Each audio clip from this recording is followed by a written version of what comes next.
প্রিয় ভাইয়েরা আমার, কারণ হচ্ছে আমাদের ইবাদতের মধ্যে বর্তমান সময়ে ইবাদত যখন বান্দেগি যখন করি, তখন ইবাদত বান্দেগির মধ্যে আমাদের খুশু নাই। নামাজ পড়তে মসজিদে আসছি, আল্লাহ রাব্বুল আলামিন বলেন, কদ আফলাহাল মুমিনুন আল্লাযীনা হুম ফি সালাতিহিম খাশিউন।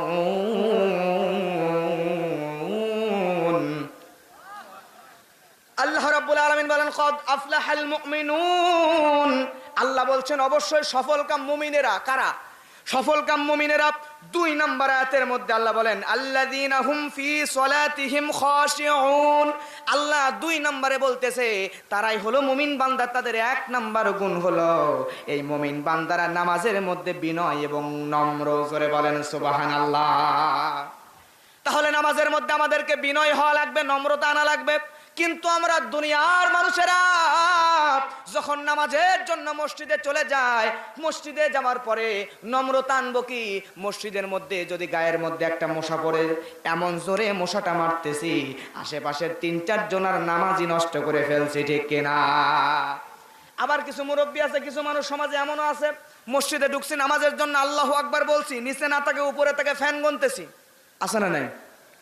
ছাদের দিকে তাকাইছি, ফ্যানের দিকে তাকাইছি, আল্লাহু আকবার বলছি, ডানে তাকাচ্ছি বামে তাকাচ্ছি, যে কে আসতেছে দেখতেছি। আবার মসজিদে নামাজের জন্য আসছি, আসার পরে আল্লাহু আকবার, আলহামদুলিল্লাহি রাব্বিল আলামিন আর রহমানির রহিম মালিকি ইয়াউমিদ্দিন, এরকম করে কোরআন তেলাওয়াত করতেছি, কিন্তু নামাজের মধ্যে মনোযোগ নাই। মনোযোগ বাড়ি থেকে বের হওয়ার সময় বউ বলেছিল বাজার থেকে কি যেন কেনার জন্য, আসলে বউ কি সরিষার তেল কিনতে বলছিল নাকি কেরাসিন ভুলে গেছে। নামাজের মধ্যে আল্লাহু আকবার বইলা পড়তেছি আলহামদুলিল্লাহি রাব্বিল আলামিন, আর মনে মনে ভাবতেছি বউ কেরাসিন তেল কিনতে বলছে না সরষার তেল কিনতে বলছে। ঠিক না ব্যাটিক? জোরে বলেন ঠিক কিনা? তাহলে এই যে আমাদের নামাজের অবস্থা, কিন্তু নামাজের মধ্যে বিনয় হওয়া লাগবে, নম্র হওয়া লাগবে। আল্লাহর নবীর সাহাবী হযরতে খুবাইব রাদিয়াল্লাহু তাআলা আনহুকে যখন কাফেরেরা জিহাদের ময়দানে, বদরের ময়দানে কাফেরেরা যখন খুবাইবরা যখন আল্লাহর নবীর সাহাবীরা যখন কাফেরদেরকে পিটা যখন পরাজিত করে ফেলার পরে বদরের এই কাফেরদেরকে হত্যা করার কারণে তারা প্রতিশোধ নেওয়ার চেষ্টা করলো। আল্লাহর নবীর সাহাবী হযরত খুবাইবকে বন্দী করে ফেললো। বন্দী করে ফেলার পরে খুবাইবকে এইবার ঘরের মধ্যে বন্দী করলো। বন্দী করার পরে খুবাইবের খাবার বন্ধ করে দিল, পানি বন্ধ করে দিল। দেওয়ার পরে এইবার ওই বাড়ির মধ্যে, যেই ঘরের মধ্যে বন্দী করেছিল, ওই বাড়ির মধ্যে ছোট্ট একটা মেয়ে ছিল, মেয়েটার নাম হলো জাইমা নামক মেয়েটা চিন্তা করে খুবাইব মুসলমান নবীর সাহাবী খুবাইবকে বন্দী করে ফেলেছে। এইবার খুবাইব যেই ঘরের মধ্যে আছে, আমার বাবা খাবারও দেয় না পানিও দেয় না, খুবাইব বেঁচে আছে নাকি মরে গেছে দেখা লাগবে, এই কথা চিন্তা করে জানালা দিয়ে তাকায় দেখে আমার বাবা তো খুবাইবকে খাদ্য দেয় নাই পানিও দেয় নাই, কিন্তু খুবাইবের সামনে দেখতেছি এক ঝাঁকা ভর্তি টসটসে পাকা আঙ্গুরের জোপা। সুবহানাল্লাহ। তাও আবার যেমন তেমন আঙ্গুর নয় প্রিয় ভাইয়েরা আমার, একটা করে আঙ্গুর এইরকম সাইজের, মুখের মধ্যে দিলে রস দিয়ে মুখ ভরে যায়। খুবাইবকে জিজ্ঞাসা করা হলো, রে খুবাইব, তোমার মুখের মধ্যে আঙ্গুর, তোমার আমার বাবা তোমার জন্য খাবার বন্ধ করে দিয়েছিল, পানিও বন্ধ করে দিয়েছিল, তাহলে তুমি এই যে খাবারগুলো মুখের মধ্যে দিচ্ছ খাচ্ছ, এই আঙ্গুরগুলো তুমি কোথায় পাও? খুবাইব বলে, আমি হলাম মুসলমান, আমি মুসলমান হওয়ার কারণে আল্লাহ ছাড়া কারো কাছে মাথা নত করে নাই, আল্লাহর ইবাদতের কারণে, নবীজির উম্মত হওয়ার কারণে আমার আল্লাহ রব্বুল আলামিন জান্নাত থেকে ফেরেশতাদের মাধ্যমে আমি খুবাইবের জন্য ঘরের মধ্যে আঙ্গুর দিয়ে গেছে। সুবহানাল্লাহ।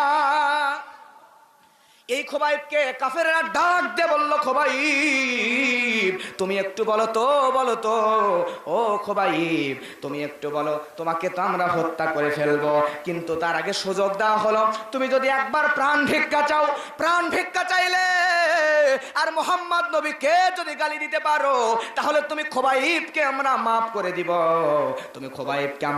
করে দিব, এমন কথা বলার পরে খুবাইব বলে, রে কাফেররা তোমরা শোন, আমি খুবাইব হলো আল্লাহর বান্দা, আমার জীবন চলে যাবে, আমি জীবন দিয়ে দেব, শরীরের সব রক্তবিন্দু যদি পড়ে যায়, তারপর আমি খোবাইবের জীবন দিতে রাজি, আল্লাহর নবীকে গালি দিতে রাজি নয়। সুবহানাল্লাহ।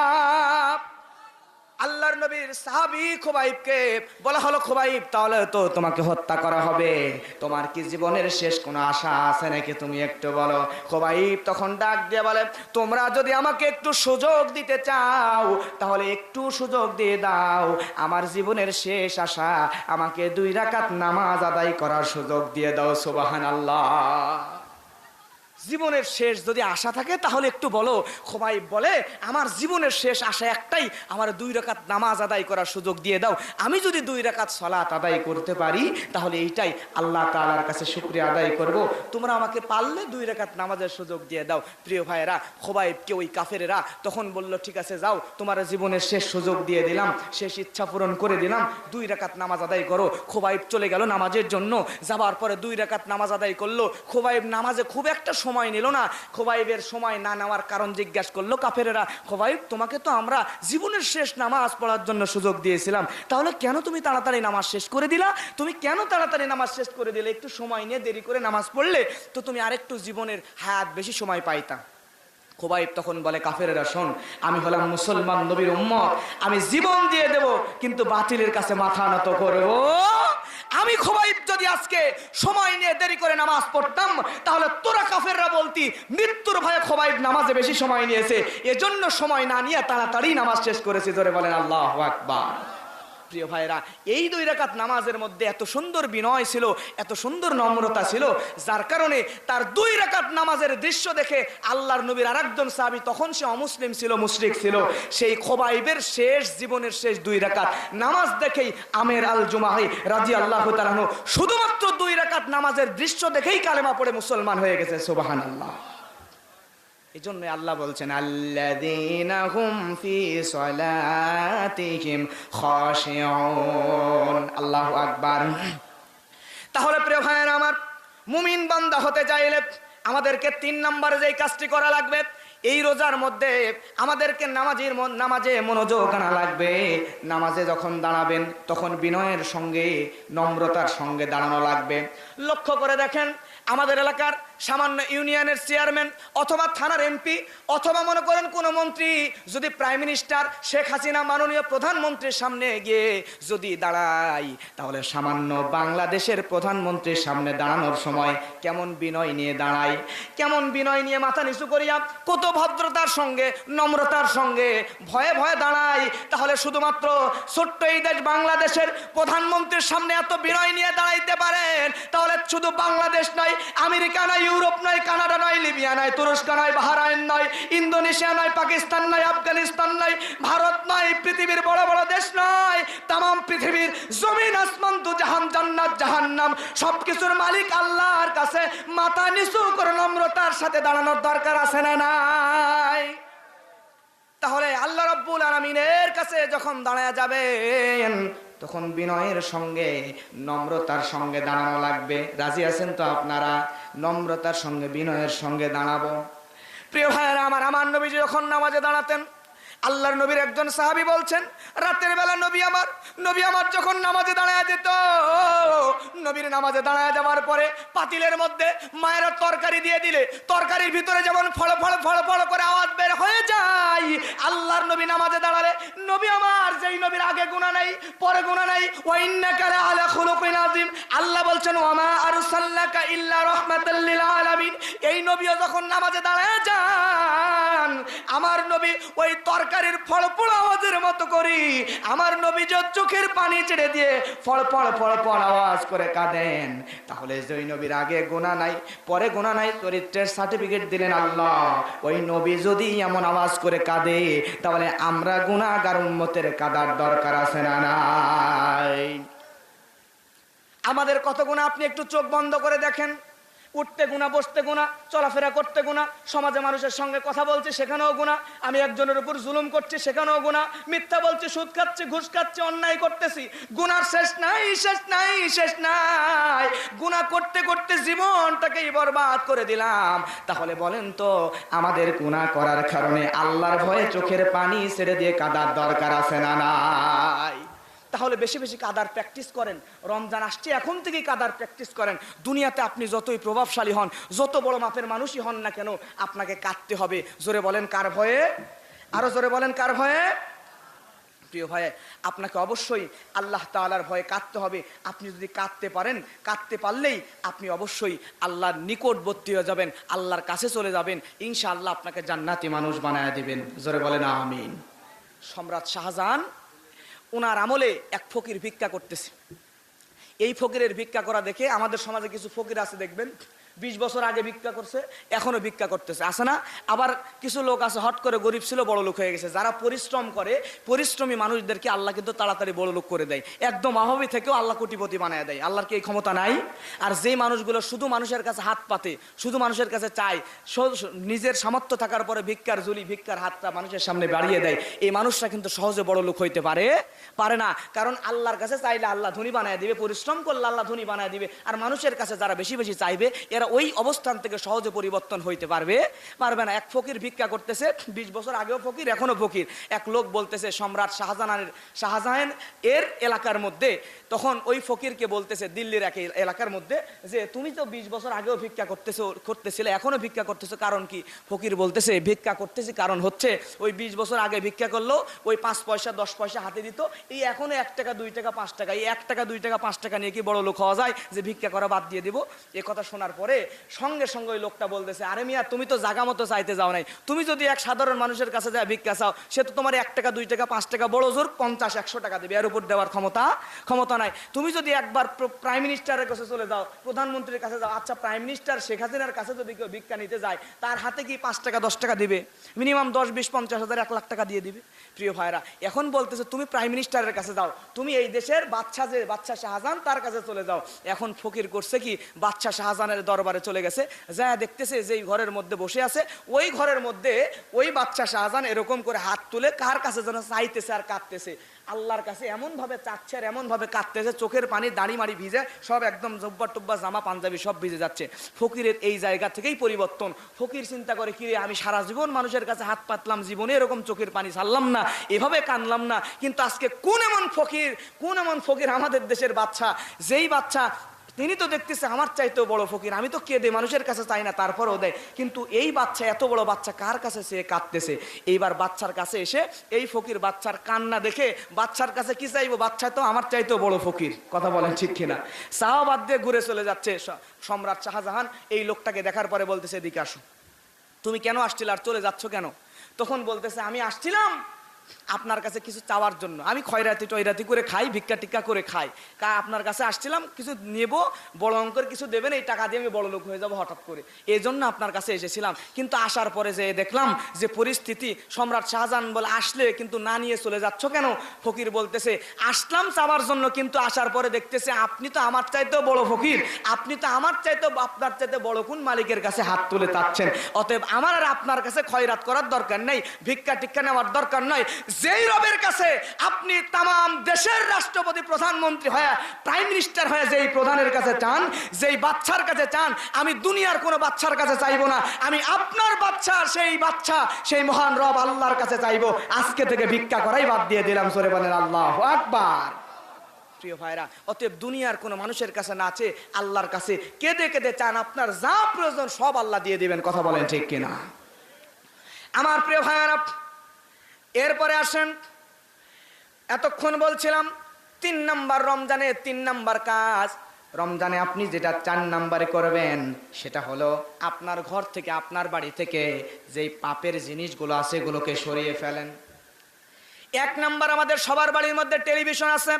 প্রিয় ভাইরা, আমার বাড়ি তো এক সময় ছিল, প্রায় 10 বছর পার হয়ে গেল, এখন পর্যন্ত আমার বাড়িতে টেলিভিশন নাই। কই, আমার বাড়ির লোক মারা গেছে, টিভি না দেখলে মরে গেছে।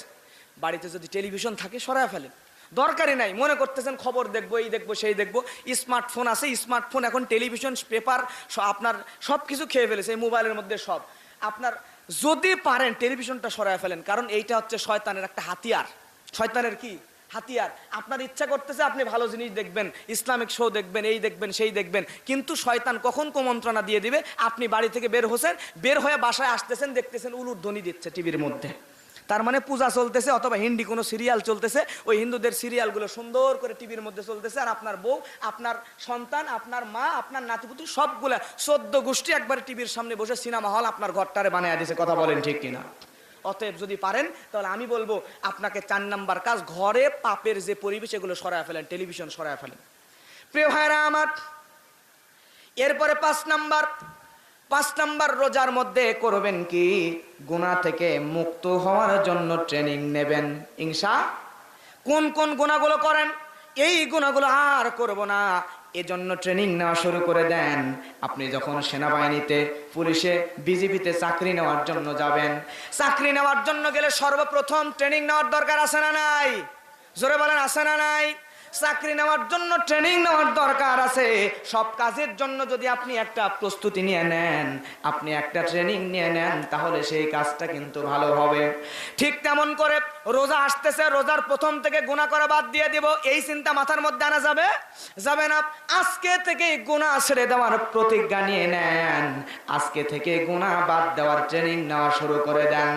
আমার প্রিয় মুসলমান ভাইরা, আজকে থেকেই যদি গুনাহ ছাড়ার ট্রেনিং নিতে পারেন, তাহলে অবশ্যই রমজান আস্তে আস্তে গুনার বোঝা আল্লাহ অনেক কমায় দিবেন। সুবহানাল্লাহ।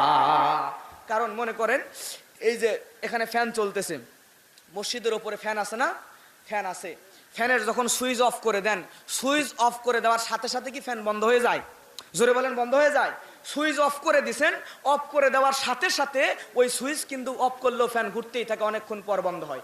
আপনি একটা গাড়ি নিয়ে যাচ্ছেন কোথাও, মোটরসাইকেল, প্রাইভেট কার, পাজারো, যে কোনো একটা গাড়ি নিয়ে যাচ্ছেন, হঠাৎ করে ব্রেক করছেন, অথবা বিমানে উড়ে আসতেছেন, হঠাৎ করে ব্রেক করছেন, থামাবেন, সাথে সাথে থেমে যায়?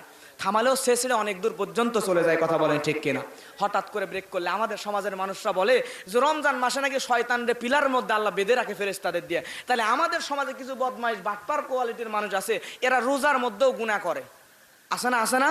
কিছু লোক সারাদিন রোজা নাই, কিন্তু ইফতারের আগ মুহূর্ত এই যে মেসওয়াক নিয়ে এমনভাবে দাঁত ঘুষতেছে মনে 3 দিন থেকে না খায় আছে বেচারা। আসলে দুপুরে হোটেলে খাইছে, বাসায় খাইছে, বিভিন্ন জায়গায় খাইয়া রোজাদারের চাইতে তার চেহারার দিকে তাকায় মনে হয় আরো বড় মাজলুম, 6 দিন 3 দিন না খেয়ে আছে নাকি আমাদের সমাজে? প্রিয় ভাইরা, তাহলে এই যে বাটপার কোয়ালিটির মানুষ রোজার মধ্যেও ভণ্ডামি করে, রোজার মধ্যেও দোকানের পর্দা আটকায়া দিয়া দোকানের ভিতরে বসে বসে খাই, যারা আমরা তাদের এই যে শয়তান ঢুকছে, তাহলে আমরা চিন্তা করি আল্লাহ যদি ফেরেশতাদেরকে দিয়া এই শয়তান ইবলিসরে বাইন্দা রাখে, তাইলে এই যে রোজার মধ্যে মানুষগুলো শয়তানি করে, এদের কাছে আসে কোন শয়তান? প্রশ্ন আসে না? প্রিয় ভাইরা, কোন শয়তান আসে দেখেন।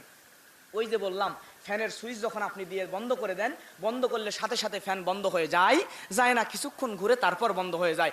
এরপরে আপনি যখন কোনো গাড়ি ফুল স্পিডে চলতে চলতে হট করে ব্রেক করেন, কিছু দূর শেষরায় সামনে চলে যায়। ঠিক তেমন করে আপনি যদি নিয়ত করেন রোজা আসুক, প্রথম রোজা থেকে তারাবি পড়ার পর থেকে গুনাহ বাদ দিয়ে দেবো, এখন করি, রোজা আসলে তারাবি প্রথম রোজা থেকে গুনাহ বাদ দিয়ে দেবো। চিন্তা করেন, ফ্যান যেমন আপনি বন্ধ করছেন সাথে সাথে অফ হয় নাই, আপনি যেমন গাড়ির ফুল স্পিডের ব্রেক করছেন সাথে সাথে অফ হয় নাই, সামনে শেষরায় চলে গেছে। আপনি যদি রোজার প্রথম দিনেও ব্রেক করার চেষ্টা করেন গুনাহ থেকে, ওই জায়গায় সাথে সাথে গুনাহ বন্ধ হবে না, ব্রেক করে কিছু ভিতরে চলে যাওয়ার সম্ভাবনা জোরে বলেন আছে না নাই? প্রিয় ভাইরা, অতএব ফ্যান বন্ধ করলে সাথে সাথে গুনাহ বন্ধ হবে না, কিছু সময় লাগবে। আপনি সারা বছর গুনাহ করছেন, সামনে আসতেছে রোজা, আপনি চিন্তা করতেছেন গুনাহ বাদ দিয়ে দিব, কিন্তু সাথে সাথে আপনি গুনাহ বাদ দিতে পারবেন না। আজকে থেকেই তওবা করেন, আজকে থেকেই গুনাহ মাফ চাওয়ার জন্য আল্লাহর কাছে ট্রেনিং প্রাপ্ত হয়ে যান। আল্লাহরে বলেন যা করছি, আজকে থেকে এই রমজান থেকে ওয়াদা করলাম মৃত্যুর আগ পর্যন্ত আর কোনো গুনাহর সাথে নিজেকে লিপ্ত করব না। প্রিয় ভাইরা, তাহলে এইটা আজকে থেকেই আপনাকে ওয়াদা করতে হবে। আজকেই যদি আপনি ব্রেক করে দেন গুনায়, বুঝেন আমার কথা কি? বুঝতে অসুবিধা হয়?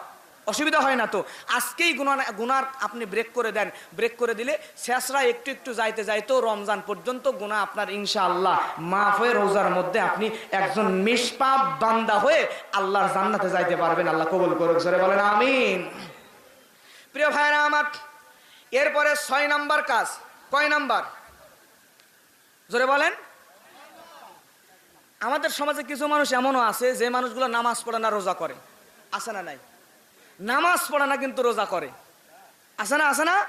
নামাজ পড়ে না কিন্তু রোজা করে। এই সমস্ত মানুষদের জানা দরকার, কিয়ামতের দিনে সর্বপ্রথম আল্লাহ নামাজের হিসাব নেবেন, রোজার হিসাব নেবেন না। যেহেতু নামাজের হিসাব আগে, অতএব নামাজ আপনাকে পড়তেই হবে। কথা বলেন ঠিক কিনা? নামাজ না পড়ে রোজা করবেন, এই রোজার 4 পয়সারও দাম নাই। বাইনাল আব্দি ওয়া বাইনাল কুফরি তারকুস সালাহ।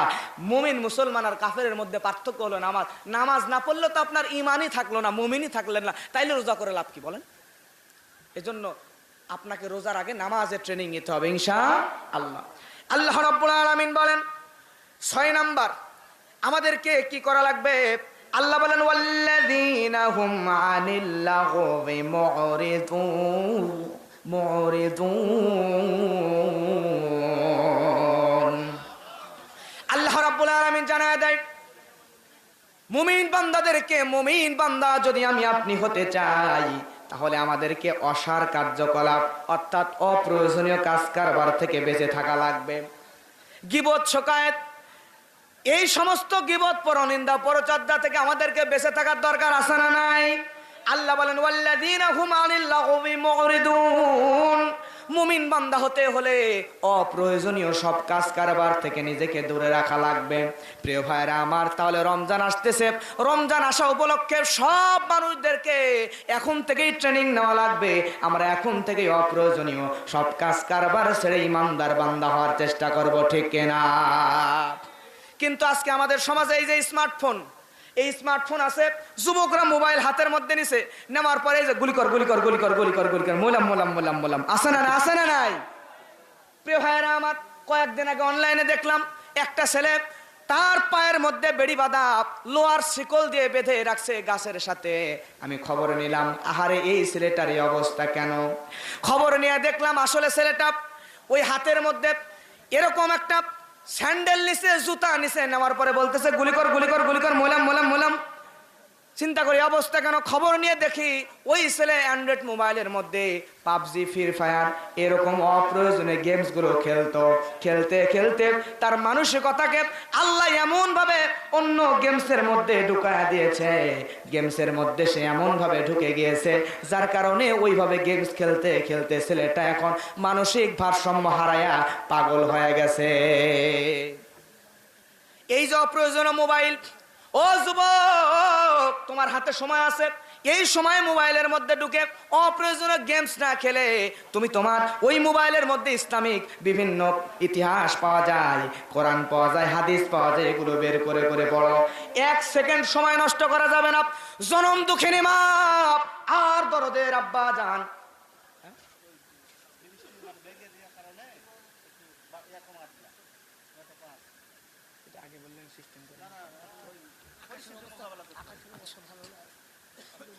আচ্ছা ঠিক আছে আমার প্রিয় ভাইয়েরা, তাহলে আমাদেরকে এই কাজ করার দরকার আছে না নাই? প্রিয় ভাইয়েরা আমার, এরপরে 6 নাম্বার গীবত থেকে বাঁচা লাগবে।